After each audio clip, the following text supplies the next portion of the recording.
How to use RSS feed on Newsbreak. Hey there, welcome back to our channel. So today in this video tutorial, we'll be discussing about whether it is possible to use RSS feeds on Newsbreak. So now let's get started.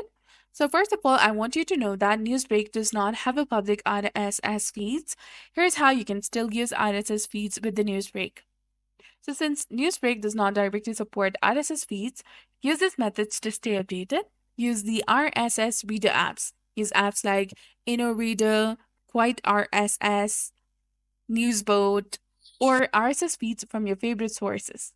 And use platforms like Zapier and Make to get notifications about the new content from specific RSS feeds.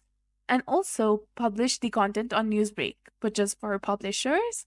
So to have your articles appear on Newsbreak via RSS feed, you need to create a publisher profile first. So apply to become a publisher on the Newsbreak publisher portal. And once approved, submit your RSS feed with full articles and images according to your Newsbreak's RSS feed specifications, and Newsbreak will review your feed, and if approved, your articles will be published on the Newsbreak. And for advanced users, Newsbreak's API allows data integration.